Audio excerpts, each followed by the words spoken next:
Hey guys, what's going on? John here from What's Spinning, here tonight to chat about this new Myrkur album, Folkesange. Myrkur, aka Amelie Bruin, is a Danish musician, and she's sort of been a hot button topic in the last couple of years of black metal, and I understand why. Her 2014 self-titled EP, even I was really iffy on this. Myrkur's mix of elegant chamber pop and rustic folk alongside of this very crushing black metal was, on paper, a really great idea. But on her first EP, to me at least, it kind of sounded like she needed to trim some of the fat and really get this sound down more to a science, which she did so much more with her studio full-length debut, M. This wasn't a perfect album, and the production is a little bit muddy at times. But instantly, her sound was just so much more epic and extravagant and so much more purposeful. It was also beautiful, yet absolutely crushing, and for me, these are all things that I love in metal. Not only that, but she really did seem to have this sound that only you could really find in her, at least at the time. It was made even bigger and better on her next album, Mararite. This was heavier, it was prettier, and most importantly, at least to me, more focused. Now, last year's Juniper EP from her showed her going down a more folky route, and honestly, I'm not that shocked. I feel like it could be interesting, and the singles that have led up to this new album, Folkesange, have done the same. Let's chat about this thing. Also, heavy spoiler warning, I'm about to butcher a whole lot of names.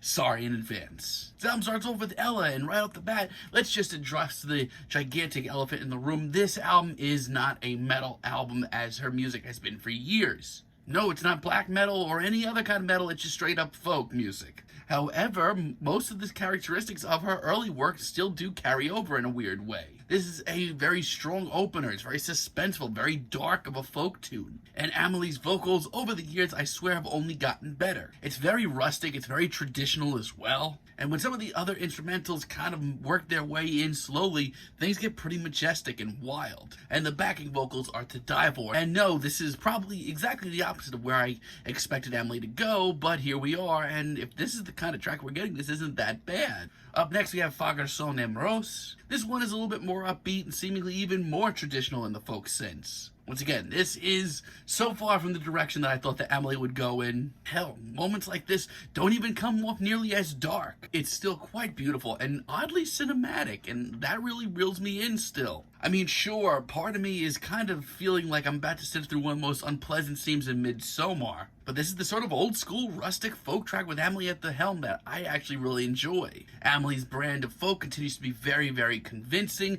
with tracks like Leaves of Yggdrasil, and I will say this, for a pretty light-on-the-ears folk album, there's a lot of tension here, there's a lot of patience in this. The light plucking that slowly builds here besides Amelie's very haunting performance is really well done. Like I said, this is the furthest thing from metal, but I don't think that Amelie has completely left her very darkened mindset behind her. So yeah, this is oddly still not a very light listen at all.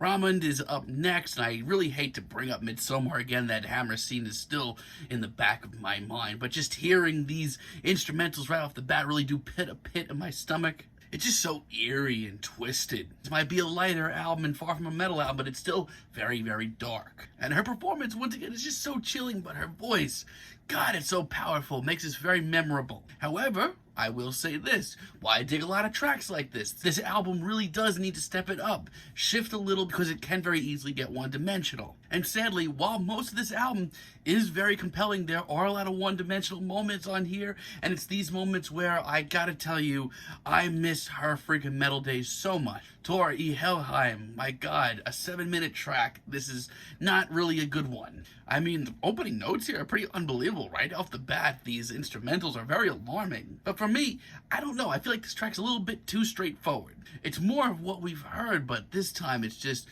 drawn out across 7 minutes, and I'm not feeling that. I mean, it's okay, but let me tell you, there are like 5 or 6 tracks that are like 10 times better on this album. Not to mention, on an album that has had its pacing down to a science, this just seems very, very, very amateurish. Gamelkarang actually gets my hopes up with very strong strings right off the bat, but her more upbeat and weirdly bouncy performance on here just is not for me, man. It just rips through any believability that this track actually had to begin with. But it's in moments like this that kind of expose just how flimsy this new sound is for Myrkur. Like, honestly, it just takes all these small little details to completely take away any believability. That's not good. Rayar is absolutely this lightest track here, which isn't necessarily a bad thing. I do sort of like Emily's very haunting performance here and how mysterious the backing vocals come off, but this instrumental to me, it's just not hitting at all. But all the cinematic vibes and just how powerful of a voice Emily is actually makes this album a pretty interesting listen. Sve, on one hand, is pretty captivating. I love the ultra cinematic vibes and the strong strings here. And once again, especially on tracks like this, Emily is just such a presence. And while we are still far, far, far away from metal sound, the very dense and dark atmosphere on this one is very, very inviting. And Harpin's craft might be one of the best deep cuts here. This is easily the most grim and morbid sounding track here, and the back and forth vocals that are done like almost in conversation style between Emily and the backing vocals are actually pretty awesome. Gudenes Vilhe is a real late in the track listing gem. I love it just how freaking vast and epic this track comes off. It kind of sounds like a cross between something that you'd find on the Hereditary soundtrack, but also at the same time something off the Metal Gear Solid soundtrack. We're back to basics here. It's what I originally got drawn to some of these early singles with, and Emily does really well with it. It sounds like a true Danish folk tune, but done by the way of Emily Bruin, and I mean that in the best way. Oh, but I really wanted to like this album's finale, Winter. Not really feeling it though. It's just a little too dainty sounding for me, a little light on the ears. Some of the backing instrumentals are very nice and warm, but overall this is just bland and not nearly as powerful as some of the other tracks here. So overall, this is a serious left turn from Emily, and it's one that is pretty interesting. I mean, no, this isn't a metal album. No, this isn't a dense or darkened, dreary, atmospheric folk album or anything like that. And as a matter of fact, it comes off pretty traditional most of the time. Now, for me, personally, I would love to see Emily do a nice, big, beefy album combining her old sound and maybe adding in interludes along this style. And honestly, she could come up with something pretty wild. And you know what? No, this album could have shifted up a little bit more, and it is a little bit one-dimensional at times, but still, this is pretty interesting. Folk heads are going to want to hear this. I'm feeling a light 7 on this bad boy. Let me know what you guys think down below. If you like the video, be sure to give us a like, give us a subscribe, and let me know down below what you would like for me to chat about in the future. And until next time, have a great day, guys.